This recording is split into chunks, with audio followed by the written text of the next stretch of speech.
खाना हम लोग रात को इधर अपने महाराज जी के आश्रम में रुके हुए थे। आज हमें दिल्ली के आसपास हम तो साधु संत हैं महाराज, हम तो गिरते रहते हैं, पिटते रहते हैं। करने दीजिए, आपसे प्रार्थना है हमारी कि यात्रा हमें करने दो महाराज, हम तो वैसे घायल हैं। आश्रम से हमें बाहर ही नहीं निकलने दिया गया। बड़ी मुश्किल से हम लोग बाहर निकले हैं, मगर यात्रा रोक दी गई है।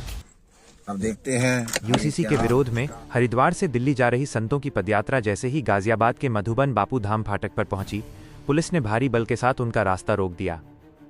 महंत यति रामस्वरूप गिरी जी ने पुलिस पर अभद्र व्यवहार का आरोप लगाया है। उन्होंने यूसीसी को काला कानून बताते हुए प्रशासन की इस कार्रवाई को दमनकारी करार दिया। संतों ने साफ कर दिया है कि वे झुकेंगे नहीं और ये आंदोलन अब और उग्र हो सकता है। मैं महंत यति रामस्वरूप गिरी, शिष्य श्री पंचदशनाम जूना अखाड़ा महामंडलेश्वर यति नरसिंह महाराज जी, हम 1 मार्च को सर्वानंद घाट हरिद्वार से पदयात्रा यूजीसी के विरोध में करते हुए हमें रामलीला दिल्ली पहुंचना था, रामलीला मैदान, और हमारे साथ में हमारे गुरु भाई और बहुत सारे जो है शिष्य थे।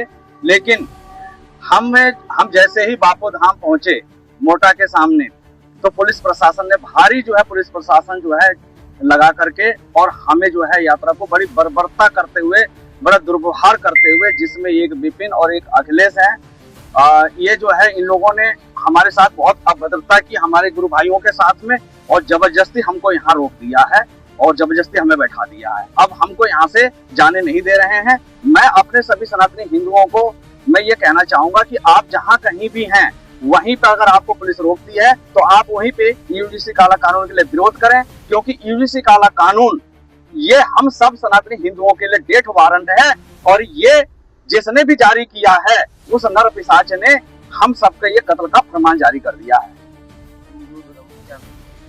देखिए, मैं हिंदुओं के लिए कहना चाहूंगा कि अगर आज आप अगर खड़े नहीं हुए यूजीसी के विरोध में, तो आप अपने ही माता पिता के, अपने बहन भाई के, अपने बहन बेटियों के, अपने सनातन धर्म के आप स्वयं अपने आप शत्रु हैं।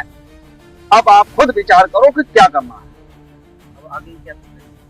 अब आगे के क्या, अब ये पुलिस ने तो बड़ी बर्बरता के साथ हमारे साथ जो है पकड़ करके एकदम खींच करके एकदम, मतलब मुझे तो ऐसा लगा जैसे कोई अपने भारत की नहीं है पुलिस प्रशासन, ये तो जो है पाकिस्तान की जो है जैसे होते हैं, उन्होंने हमारे साथ व्यवहार किया सभी के साथ में, और अब तो इन्होंने रोक लिया हमें। आप देख रहे हैं पूरी भारी पुलिस बल जो है लगा रखी है। देखिए, घटना तो जो हुई वो महाराज जी ने बता दी है। आज हिंदू भारत के अंदर दोयम दर्जे का नागरिक हो गया है। हिंदुओं के सारे अधिकार खत्म हो गए हैं, हिंदुओं के धार्मिक अधिकार खत्म हो गए हैं, हिंदुओं के मानव अधिकार खत्म हो गए हैं। हिंदुओं को इस देश में अब जीने का कोई हक नहीं बचा। अभी आपने देखा होगा चंद्रशेखर रावण, उसकी एक रैली होती है, किसी के अंदर हिम्मत नहीं होती है कि उसके एक भी आदमी को रोक कर दिखा दे, मौलाना मदनी हो या तौकीर रजा हो। आज दिल्ली के किसी भी मैदान में एक रैली के आयोजन की हुंकार भर दे, देश भर से लाखों मुसलमान इकट्ठा हो जाएगा और उसको रोकने की किसी की हिम्मत नहीं हो सकती। लेकिन मैं कहता हूं कि ये हिंदू इस देश के अंदर या तो मरी हुई कौम है, या फिर ये इतना गुलाम हो गया है, इतना अंधभक्त हो गया है कि उससे बाहर निकल के कुछ देख ही नहीं रहा। और इसका तो वैसे ही अस्तित्व समाप्त होने वाला है।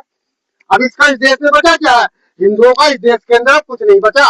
यदि आप इस तथाकथित लोकतंत्र के अंदर भी, इस तथाकथित संविधान के अंदर भी अपनी आवाज नहीं उठा सकते, तो मेरे ख्याल से हिंदुओं के सारे मानवाधिकार, हिंदुओं के सारे धार्मिक अधिकार इस देश से समाप्त हो गए हैं। इस देश के अंदर एक तानाशाही चल रही है, इस देश के अंदर एक अघोषित इमरजेंसी चल रही है। मैं जति सतमित्रानंद गिरी, शिष्य परम पूज्य महामंडलेश्वर जति नरसिंहानंद गिरी जी महाराज। 1 मार्च को हरिद्वार के सर्वानंद घाट से पदयात्रा चलती है।